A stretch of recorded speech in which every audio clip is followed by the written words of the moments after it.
regular listeners from around the world. This is Red Eyes Radio, and my name is Henrik Palmgren, and I hope you are doing well.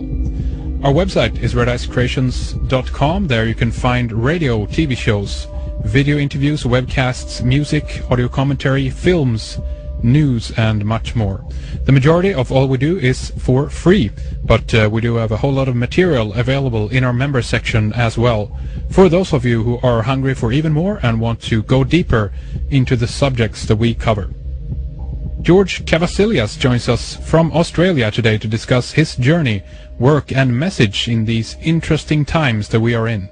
He's had an incredible range of experiences, including traveling up through the dimensions of our universe back in 2003 and rediscovering what life here on the planet is all about. We discuss the ascension process, harmonics, the human experience, basically what it all is about, and how we are in the middle of a transitional period right now, witnessing the rise of a new human being. His website is simply georgecavasilias.org. His last name is spelled Kavassillas,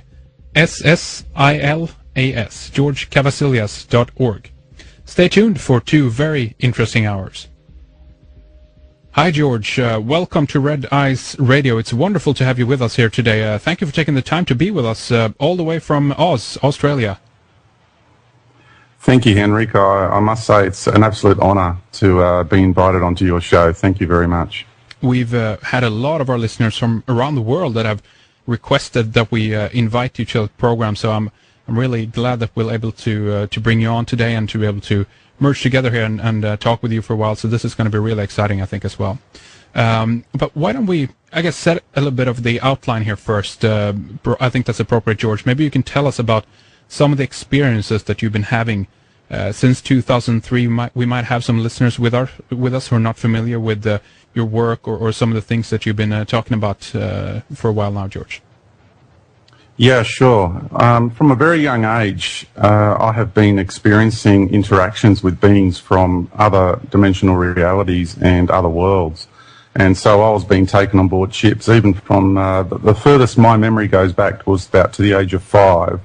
And these continued throughout my youth. And they kind of really affected me at school too, because I'd be going up in these ships at night and then trying to stay awake at school was really difficult. I fell asleep in class on a regular basis, so that was a challenge for me. It affected me in that way, and many other ways, of course.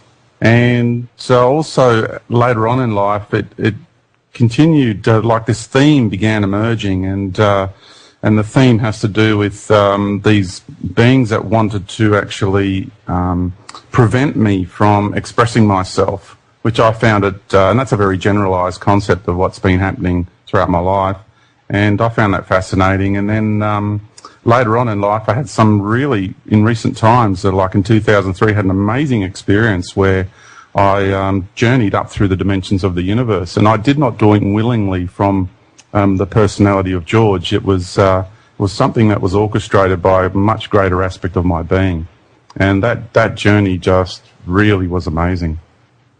What do you think when you were?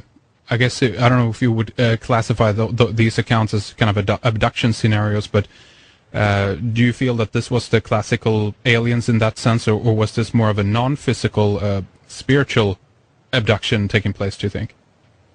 Oh, okay. No, there was both going on, and there was malevolent beings which were working against my greater intentions of life, my journey here on this planet, and there was also some benevolent beings too, which I interacted with. Which the interactions were just fantastic, like really incredible beings, and the knowledge and the wisdom I experienced from these beings was just amazing. So it was. I had both. And the theme became quite prevalent later on in life. And, yeah, the classic alien grey, yes, I did experience those on many occasions and had some very awful experiences with these beings.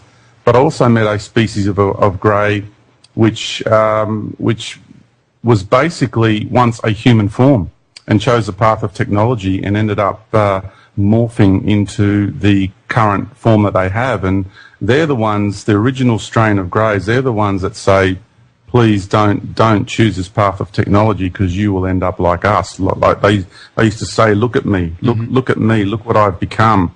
And they've become so detached from that organic essential connection to life that they had returned and warned us, the human race, not to venture down this path of technology. But unfortunately, some other types of grey races caught wind of that and used it to their advantages here.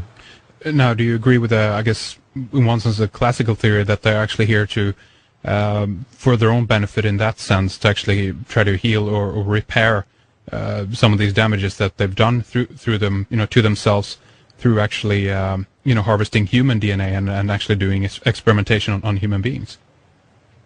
Well, they did very few. The overwhelming majority of the experimentations on human beings came from the negative grey races. And so the ones that came here did not come, the ones that came to warn us not to choose the path of technology did not come from a future timeline. They were a human race who chose the path of technology and are roughly about 1 million years in evolution ahead of our current state.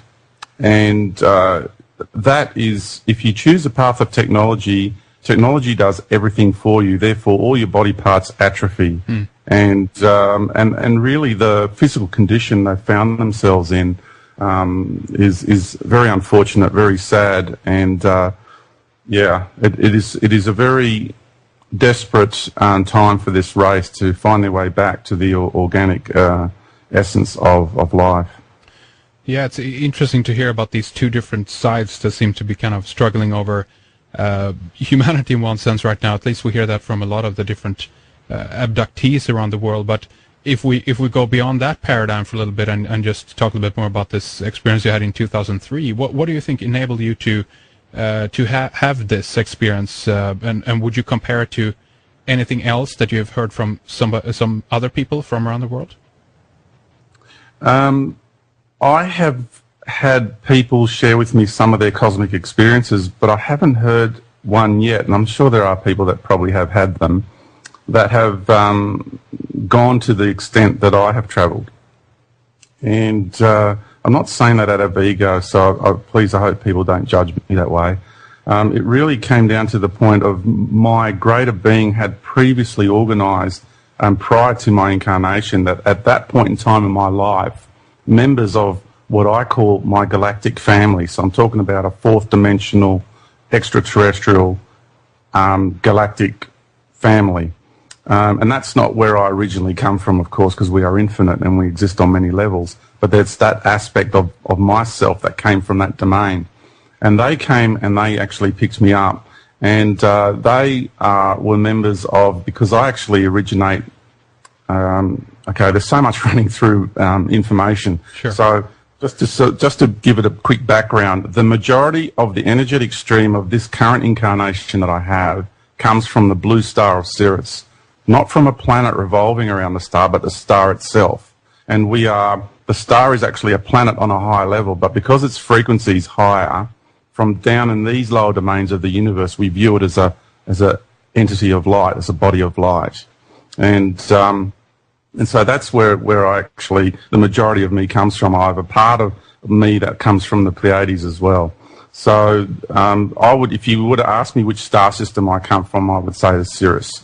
And we all come from the stars, so I'm not anything unique or different from anybody else. So we all come from out there, and we've all incarnated here from out there. So what happened was my galactic family came and picked me up, and they took me to a much larger craft, which was closer towards the Sirius system, and placed me on this really. The reuniting of my family was just magic. Because when these beings turned up, the knowing instantly is there.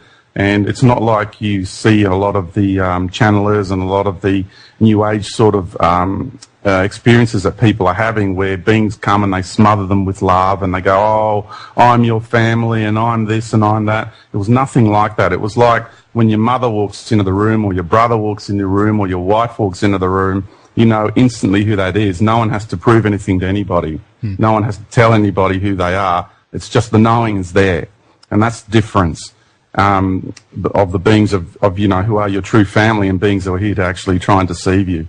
And so they took me to this very large craft and placed me on this really comfortable chair. It was shaped a bit like a dentist chair or a therapy chair, for want of a better term. That was the shape of it. It was very plush, and there were many races in the ship, and there was a lot of celebration and joy.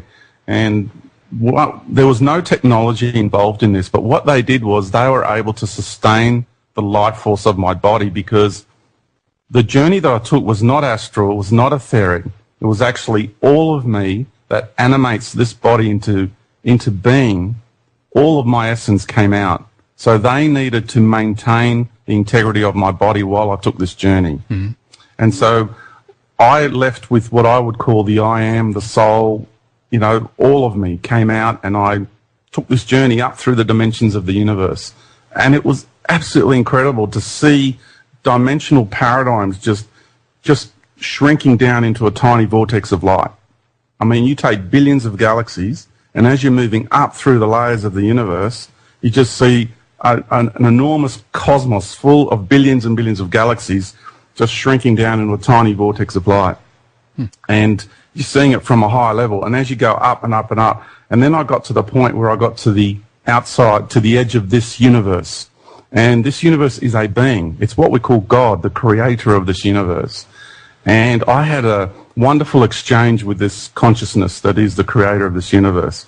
And we were looking beyond it out into what I call the omniverse, because universe is one verse. So it's one expression of creation. And so out there was countless other universes. And what I rediscovered, because this knowing is inside all of us, we've just forgotten it, is that all of those multitudes of universes out there are all aspects of each of those are inside this universe. And so all of you, every single person here on planet Earth and that exists inside this universe, has their own universe out there.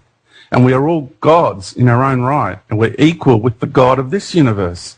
And what we do is, as universes, each one is its own expression. And this universe, the expression of this one is light. That's its construct. All these other universes have different constructs, which I cannot, from inside this universe, perceive these other constructs. It was amazing. And and we contemplated life beyond, like how far does it go?